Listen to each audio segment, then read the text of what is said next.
Your brand values are the core principles that guide your business decisions. Maybe you've never taken the time to sit down and think, what are my core beliefs? What are the things that at our core, this is who we are?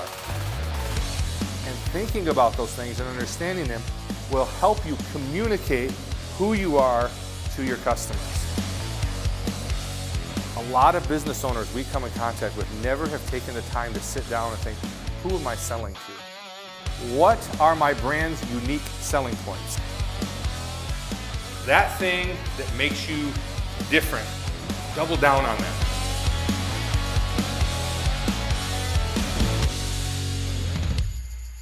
Who doesn't have a marketing budget right now?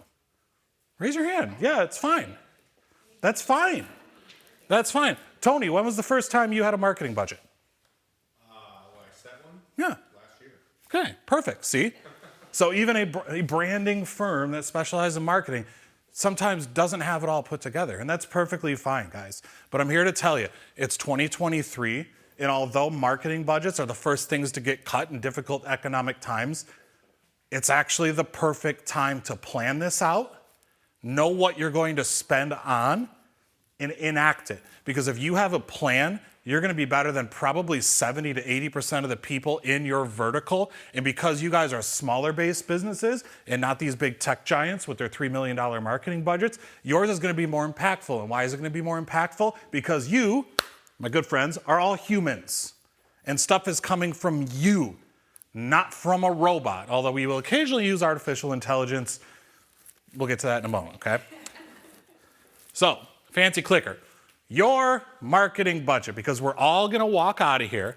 We're all going to analyze our revenue, at least a little bit, and we're going to set a marketing budget for 2024. There's a reason why we waited till November to give this talk, okay?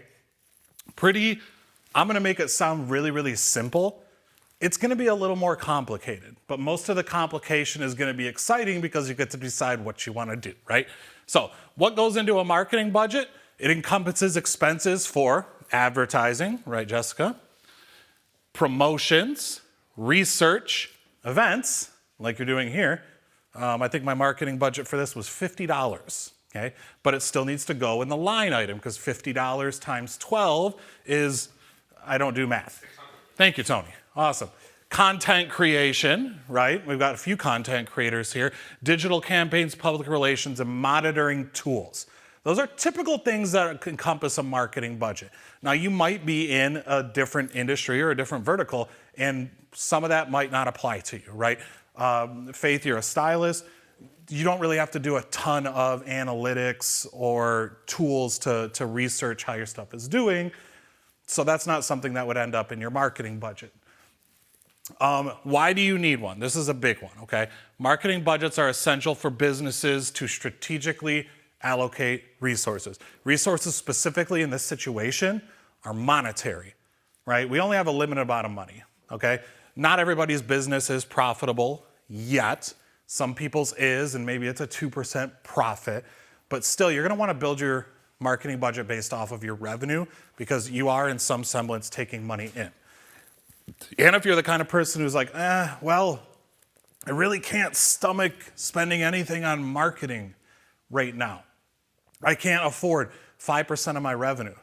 Well, luckily we live in the massive era of inflation and people don't really notice when you add 5% to your items or your services. That 5% can then go to marketing. Exciting, right?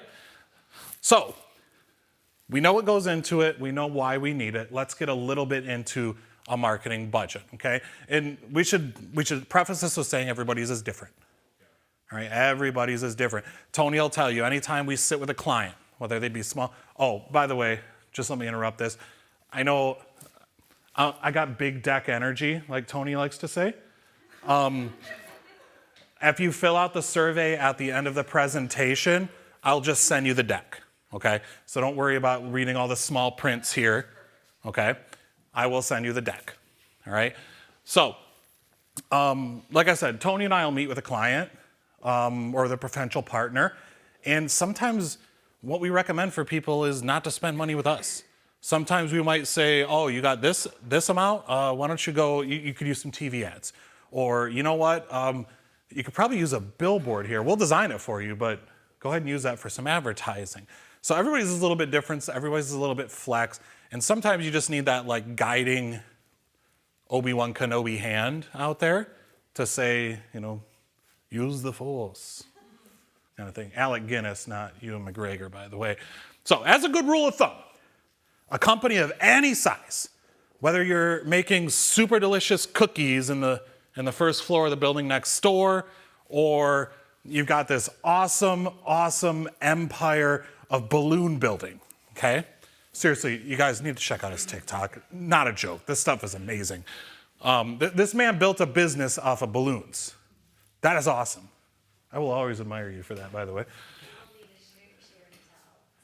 Yeah. So typically 5 to 15%. Now there's a couple of factors that go into it. 5 or 15%, you can't say like, oh, you're in dog grooming, so you should be spending 8% of your budget on, it's too blanket, all right? There's two really big factors that go into this. How fast you want to grow, if you want to grow, and then your profit margin. So some things, like let's say I'm producing items, I met with somebody who produces like really cool eyeglass decorations, right? They 3D print them, all right? They get little trinkets, and then they sell them at craft shows, and they're also set up online and on Amazon, okay? Great model. So what's your profit margin? He says, well, profit margin is about 70%. Sweet, that's awesome. Those people could probably afford the higher end, right? 10 to 15%. But let's say you're operating on very, very thin margins. Like we have a print shop, okay? Print shops notoriously do not have a high margin. We won't be able to put 15% of our print shop revenue into marketing, okay? Now, it just so happens we also have a digital office and we can produce assets in-house, kind of a cheat code. I don't recommend trying to start your own branding agency, though, just to support a print shop. A little bit opposite, all right? So there's 4 major factors that go into this. And big stat guy right here, okay? Of that 5 to 15%, there's 4 major factors that you're going to want to spend on typically. Advertising, promotional and public relations, content creation, research, and analytics. Now, luckily, there's kind of a cool breakdown on this. And this one's a little more accurate on what your spend should be, percentage-wise, because one leads into another, leads into another, leads into another, all right? Advertising is typically always your biggest chunk, because advertising is how we pay to get that really cool stuff that we do, or those really cool brand assets that AZEE made for us, out in front of people's faces, okay? Now there's free ways to do it, and sometimes you can be organic and have a really awesome TikTok channel where you produce balloons, okay? Or like Faith, I love your social media stuff, I really do. 30 to 40% of your marketing budget should sit in advertising, all right? Promo and PR, that's gonna be about 10 to 20%. And I'll get into these so you know a little bit like what they are. Content creation is usually your second biggest expenditure, all right? That is like graphic design stuff, headshots. Debbie does awesome, awesome headshots. She's a brand photographer, okay? That's really cool stuff. 20 to 30% there. And then research and analytics, you're looking at 10 to 20%. A lot of that is usually tied up in tools for doing things. Like for us, we're a HubSpot shop. That's the CRM that we run. That does a lot of the analytics for me so that I can just log in the morning, click, reports right there. Takes away a lot of the time that I would typically spend going through GA4 analytics, Facebook analytics, all that stuff, right? I don't want to do that. Okay. So let's get into the nitty-gritty of this stuff. And if at any time you have a question, please feel free to stop. I talk incessantly, just ask Treese. Okay? Treese is my meditation therapist. So advertising, really cool. That's why Jessica's here, right? Advertising, okay? Now, to say this, at AZEE, we don't do advertising. Some of you might be a little surprised to hear that. But when we did our analysis on our own company not too long ago, we learned some things about ourselves, okay? Although we produce advertisements, we are not in the business of advertising. But we will help you get to where you need to be distribution-wise, okay? So advertising includes digital advertising, print and billboard advertising, broadcast channels. And here's the thing with when you're analyzing your marketing budget. the biggest thing we will always tell people, and this is something you should all figure out about yourselves, who are you targeting? Who do you want your message to get to? Now, it's very easy to sit out here and say, my service is for everybody. My product is for everybody. And it is, right? Faith, Noah comes in and wants a haircut. You're going to give him a haircut, right? Okay, awesome. But would you rather be working with, someone like Sarah, right? Maybe you prefer to work with blondes. Maybe that's what makes your biggest bank. So it would make sense that your marketing efforts go towards her versus him, right? And that's fine. We love Noah, and he's got a beautiful head of lettuce, right? Thanks, guys. Absolutely great. And we're not excluding him, but our target is hyper-focused on that because that's what I want to be. All right, analyze your target market, people. That takes your advertising and your marketing spend from giant right here, right? Has anybody ever used Google AdWords? You could very easily blow your entire marketing budget on Google AdWords and not get a single click. Here's why. Single useful click. A lot of clicks. Yeah. I noticed like through the analytics, a lot of it was like at night. So it'd be like from 11 to 2 a.m. and it wasn't even in this area, which tells me it was just like spam bots or whatever, just going through, clicking it and just sucking up your money. Yeah, so Google AdWords operates off of what we call PPC or pay per click. So on certain keywords that you put into it, you could be paying up to as much as, and I come from cybersecurity, so I know this for a fact, $1,200 per click. I have seen it before, it's nasty, and you're never really sure, because if you're not hyper-focused and targeted, you're just collecting any Tom, Joe, or Harry. And those, when you see in Google and you see it says sponsored, that's what it is. So if there's a company out there that's like really big, and you're like, I don't like them, just click the sponsored. You'll cost them money. You'll cost. That's how you get back at the man right there. That's cool. But so that versus okay, I'm very much targeting, let's say this is one I love, right? I'm targeting GM workers, all right? Here's why I'm targeting GM workers. I know that they make between this salary range and this salary range. They operate this particular psychographic. They live in this particular area. And guess what? There's a GM truck and bus facility right there at the corner of 69 and 75. So if I want to reach those GM customers specifically, I can put a billboard right there that they're going to see every time they leave work. Perfect, right? That is well-targeted advertising. But you got to know your target market to do so. Okay? Again, I will send the slides. You guys will see. We'll talk about it a little bit more. Go ahead. How do you know what type of advertising to use? How do you know the billboard's going to work? How do you know what's the best type of advertising for your business? You got to be a little creative.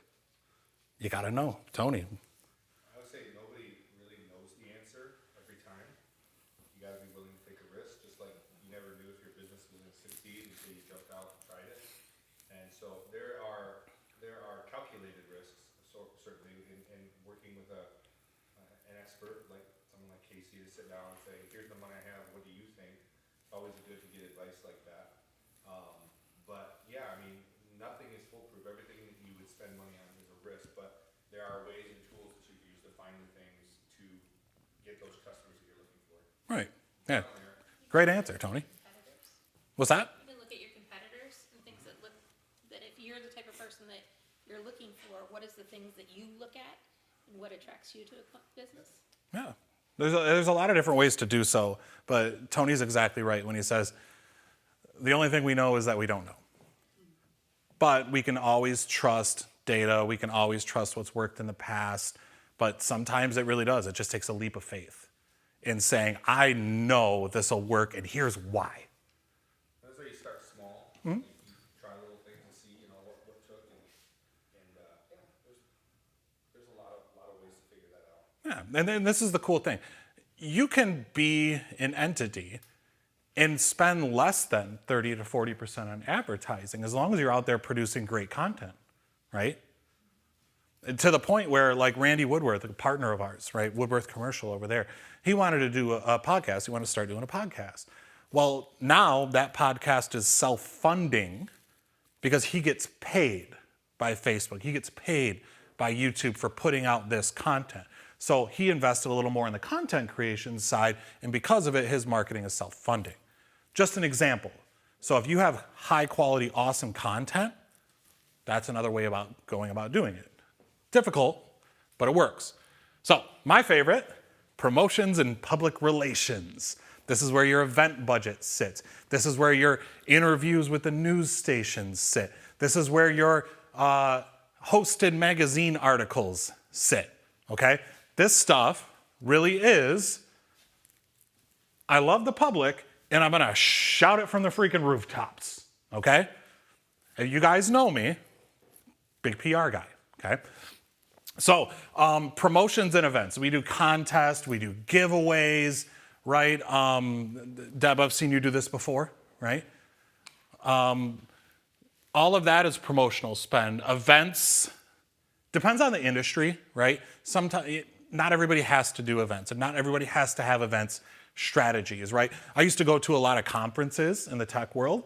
That was mostly my event expenditure. It got me in front of a lot of people, CEOs, CIOs, CFOs, to be able to talk about what we do. Therefore, we spent a substantial amount of our marketing budget on events, okay? But that doesn't work for everybody, so that's perfectly fine. Like, Noah, you probably wouldn't go to a ton of events as an insurance agent. Or you might, if you have an event that you particularly do well as, all right? Plan for those, allocate funds for them if they make sense.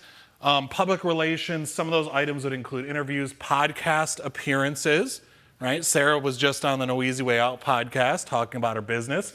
Of course, that didn't cost her a dime, but it's because she's an awesome person, okay? A lot of this is to establish expertise, what we call SME, subject matter expertise. Jen does a lot of really, really cool webinars with her company, all right? She offers them as resource education, and then she has identified a target market in which to market to. So it makes perfect sense on that. Again, not a huge spend, 10 to 20%, okay?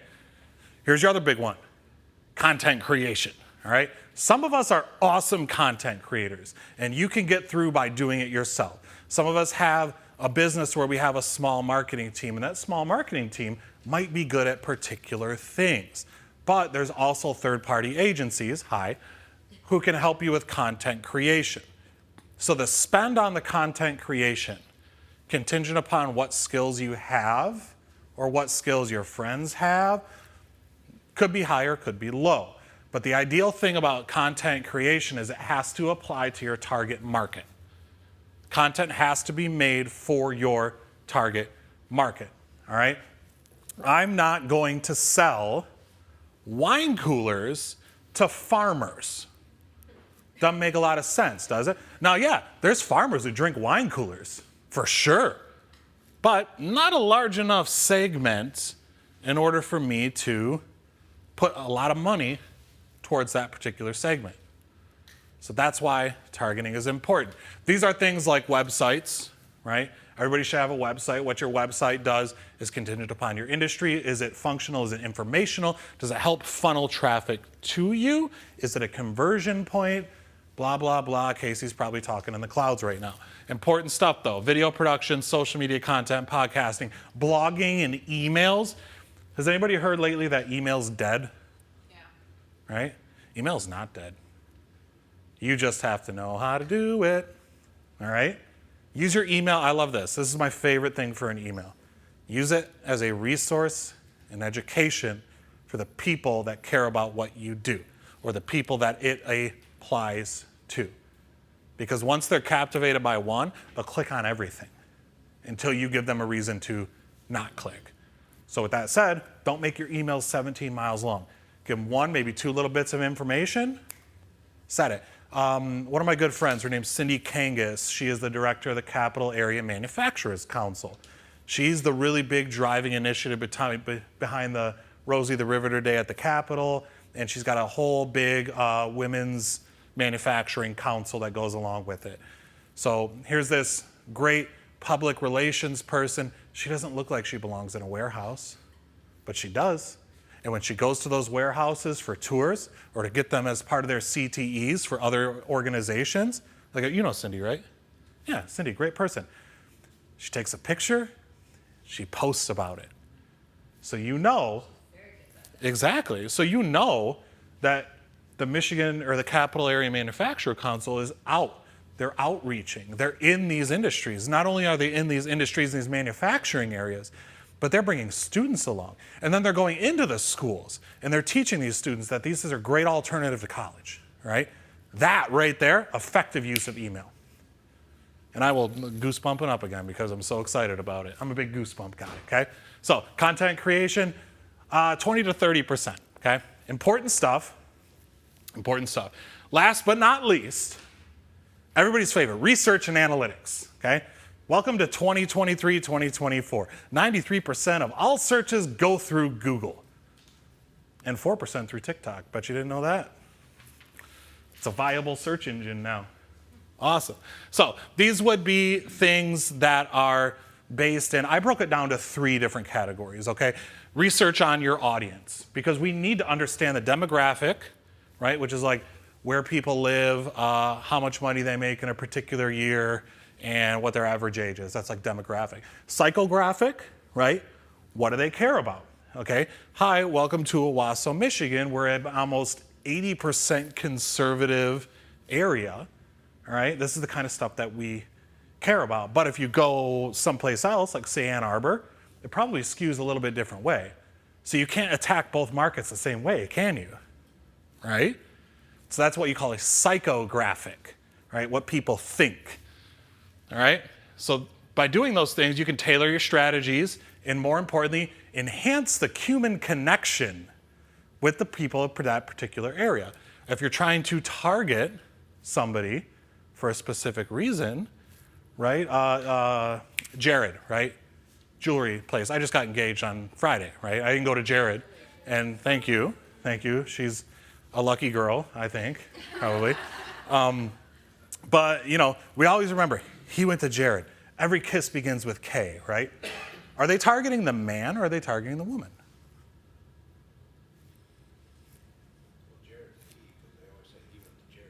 He went to Jared, but who are they targeting? Yeah, right?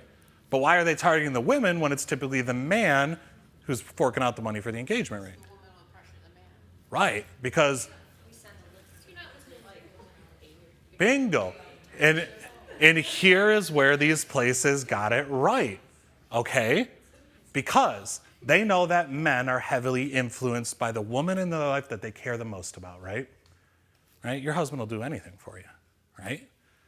So by marketing directly to the woman and saying, hey, you should go to Jared, right?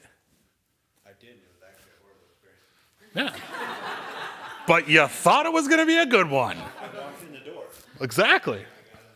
Okay, so they're specifically targeting that group because they know that's what their target is. Sorry. marketing to kids too at the grocery store. Bingo. Low level for the junk cereal or whatever. Yeah, they're going to go cuckoo for Cocoa Puffs. Oh yeah. All right? Until you buy it. Yeah. I'm a child of the 80s and 90s, so I remember slogans and jingles.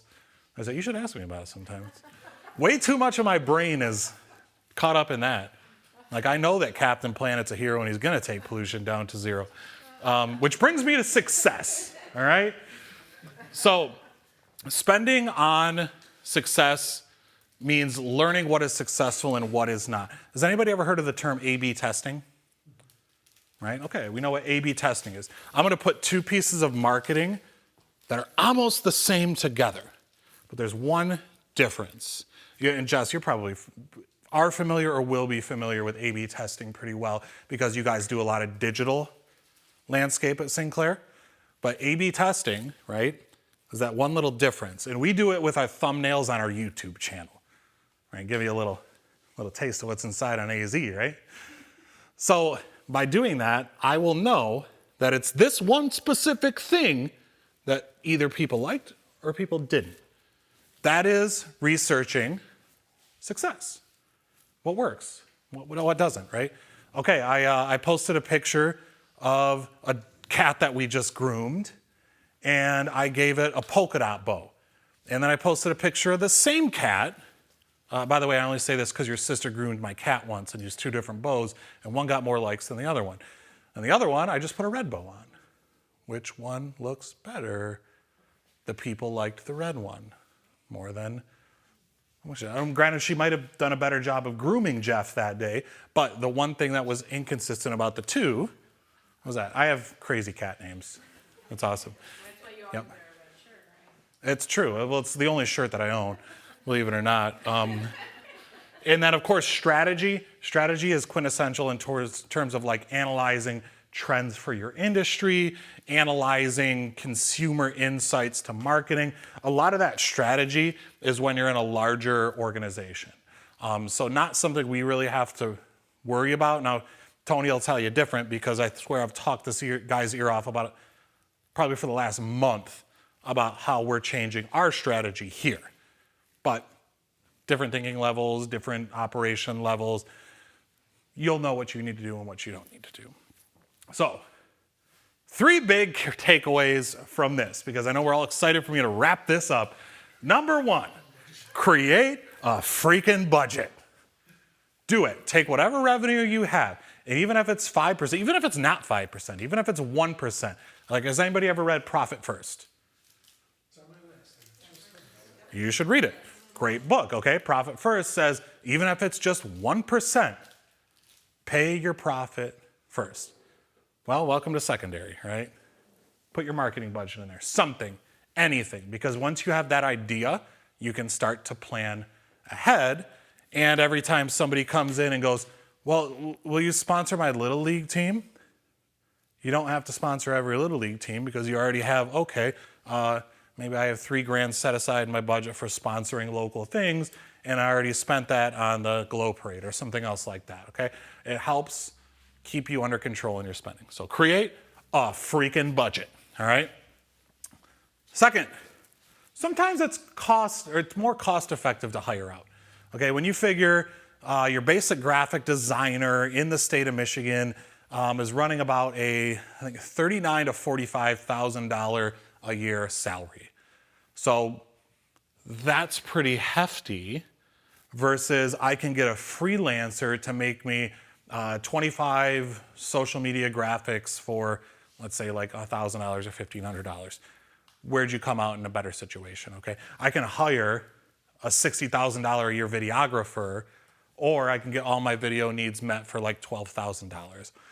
So sometimes it is more healthy to hire out, and you don't have to do the work yourself, which is always my favorite. And third, this is hugely, hugely important, people, and sometimes I'm guilty of it myself. Typically, marketing efforts take 3 to 8 months to yield any return. So you have to be patient. Trust the process. And again, this is a really, really big reason for making a budget. I'm not going to feel guilty about spending, $3,000 in TV advertising over the course of a quarter if I'm not just sitting there going, oh, am I going to get business from this? This ad just aired yesterday. Why is nobody calling? This happened last week. Why is nobody calling? You're not going to panic because you know it's going to take 3 to 8 months. Be patient.